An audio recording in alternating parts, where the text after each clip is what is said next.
Hi മക്കളെ, +1 കെമിസ്ട്രിയിൽ വളരെ important ആയിട്ടുള്ള വെയിറ്റേജ് വളരെ കൂടുതലായിട്ടുള്ള ഒരു ചാപ്റ്ററാണ് തെർമോഡൈനാമിക്സ്. ഇതിൽ ഒരുപാട് പുതിയ ടോപ്പിക്സ് പഠിക്കാനുണ്ട്. ഒരുപാട് ന്യൂമറിക്കൽസ് എക്സാമിന് ചോദിക്കുന്ന ഒരു ചാപ്റ്ററാണിത്. അതിനാൽ തന്നെ ഇന്ന് നമ്മൾ ഡിസ്കസ് ചെയ്യാൻ പോകുന്നത് ഗിബ്സ് എനർജിയും സ്പോണ്ടേനിറ്റിയും. ഈ ഒരു ഭാഗത്ത് നിന്ന് ന്യൂമറിക്കൽ പ്രോബ്ലംസ് എങ്ങനെയാണ് ചോദിക്കുക, എങ്ങനെയാണ് ചെയ്യേണ്ടത് എന്നുള്ളതാണ്.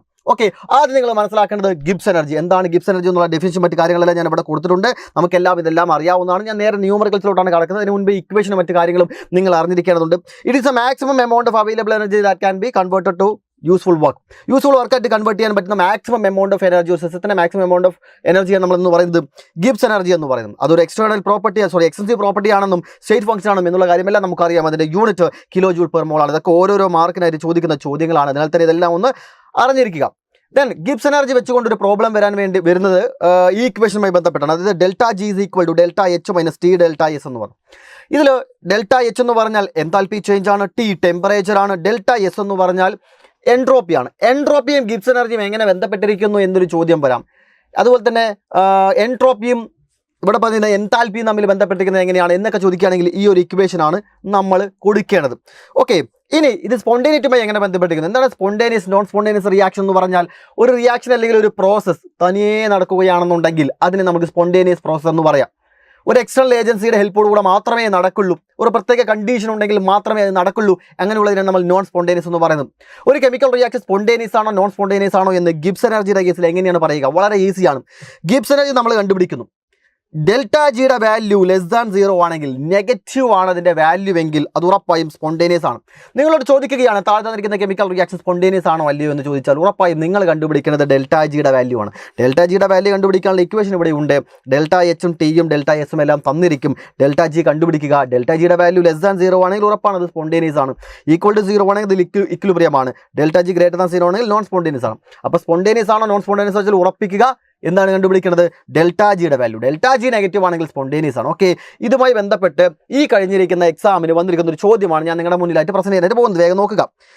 Give the criteria four spontaneity of A process in terms of Gibbs free energy change. Gibbs എനർജിയുടെ ചേഞ്ചിൽ സ്പോണ്ടേനിറ്റിയുടെ കേസ് പറയാനായിട്ട് പറയുകയാണ്. എങ്ങനെയാണ് പറയേണ്ടത്?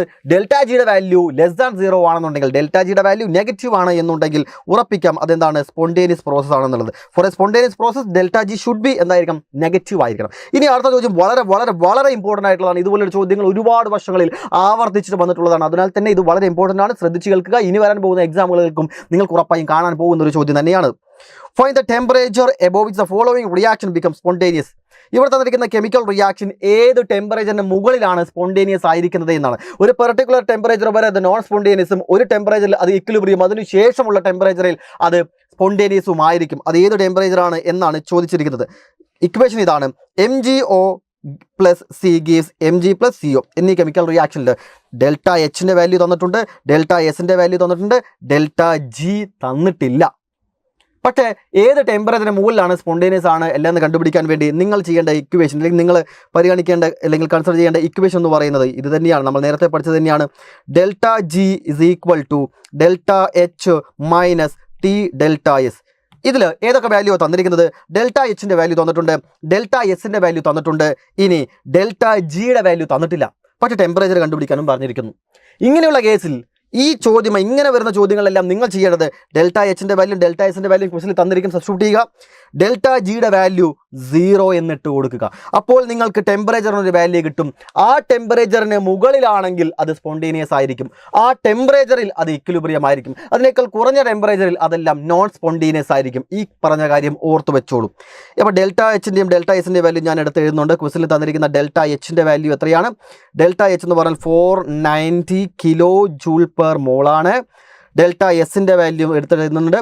ഡെൽറ്റ എസിൻ്റെ വാല്യൂ 198 ജൂൾ കെൽവിൻ പെർ മോളാണ്.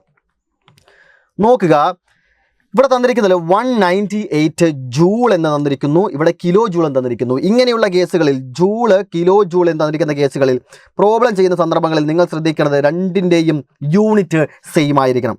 ഡെൽറ്റ എച്ചിൻ്റെ വാല്യൂ കിലോ ജൂളിലാണ്. ഡെൽറ്റ എസിൻ്റെ വാല്യൂ ഞാൻ കിലോ ജൂളിലോട്ട് കൺവേർട്ട് ചെയ്യുന്നു. ജൂൾ ആണെങ്കിൽ രണ്ടിലും ജൂളിലോട്ട് മാറ്റണം. കിലോ ജൂൾ ആണെങ്കിൽ 2 കിലോ ജൂളിലോട്ട് മാറ്റാം. ഇതിനെ വേണമെങ്കിൽ ജൂളിലോട്ട് മാറ്റാം. അപ്പോൾ ഇതും ജൂളാണ് അതും ജൂളാണ്, അങ്ങനെയും പ്രോബ്ലം ചെയ്യാം. ഇതിപ്പോൾ കിലോ ജൂളിലാണ്, ഞാൻ ഇതിന് കിലോ ജൂളിലോട്ട് മാറ്റുന്നു. രണ്ടും ഒരേ യൂണിറ്റ് ആയിരിക്കണം. കിലോ ജൂളിലോട്ട് മാറ്റാൻ എന്ത് ചെയ്താൽ മതി? 1000 കൊണ്ട് ഡിവൈഡ് ചെയ്താൽ മതി. ഓക്കെ, 1000 കൊണ്ട് ഡിവൈഡ് ചെയ്താൽ നമുക്ക് 0.198 kilo joule kelvin per mole എന്ന് കിട്ടും. റെഡി. അപ്പോൾ 198 കിലോ ജൂൾ എന്നായി. അപ്പോൾ ഡെൽറ്റ എസിൻ്റെ വാല്യൂ ഡെൽറ്റ എച്ചിൻ്റെ വാല്യൂ ഇവിടെ ഉണ്ട്. സബ്സ്റ്റിറ്റ്യൂട്ട് ചെയ്യാം. ഡെൽറ്റ ജിയുടെ വാല്യൂ എന്താണെന്ന് കൊടുക്കുന്നു? 0 എന്ന് കൊടുക്കുന്നു. 0 ഈക്വൽ ടു ഡെൽറ്റ എച്ചിൻ്റെ value 490 minus T is equal T into എത്രയെന്ന് വരും? അല്ലെങ്കിൽ ഇവിടെ തന്നെ ഞാൻ ഇക്വേഷൻ എന്താണ് വരിക എന്നുള്ള കാര്യം നിങ്ങൾക്ക് കാണിച്ചു തരാം. ഓക്കെ, ഇതിന് 0 ഇട്ട് കൊടുക്കുന്നു. Delta H minus T delta S. Okay, ഇതിൽ നെഗറ്റീവ് ടി ഡെൽറ്റ എസിന് ഞാൻ ഇങ്ങോട്ടേക്ക് എടുക്കുകയാണ്. അപ്പോൾ T delta S is equal to delta H എന്ന് വരും. ക്ലിയർ? ഇതിൽ നമുക്ക് ടെമ്പറേച്ചറാണ് കണ്ടുപിടിക്കുന്നത്. Temperature is equal to delta H divided by delta S. Delta എച്ചിൻ്റെ വാല്യൂം അറിയാം, ഡെൽറ്റ എസിൻ്റെ വാല്യൂം അറിയാം, നമുക്ക് ടിയുടെ വാല്യൂ കണ്ടുപിടിക്കാവുന്നതേ ഉള്ളൂ. അതിനാൽ തന്നെ ഞാൻ എടുക്കുന്നുണ്ട് T is equal to delta എച്ചിൻ്റെ വാല്യൂ 490 ഡിവൈഡഡ് ബൈ ഡെൽറ്റ എസിൻ്റെ വാല്യൂ 0.198. ടെമ്പറേച്ചറിൻ്റെ വാല്യൂ നമുക്ക് കിട്ടുക 2474.74 കെൽവിൻ എന്നാണ്. മനസ്സിലാക്കേണ്ടത് ഈ ടെമ്പറേച്ചറിൽ അത് ഇക്വിലിബ്രിയം ആയിരിക്കും. ഇതിനേക്കാൾ കൂടിയ ടെമ്പറേച്ചറിൽ അതെന്തായിരിക്കും? സ്പോണ്ടേനിയസ് ആയിരിക്കും.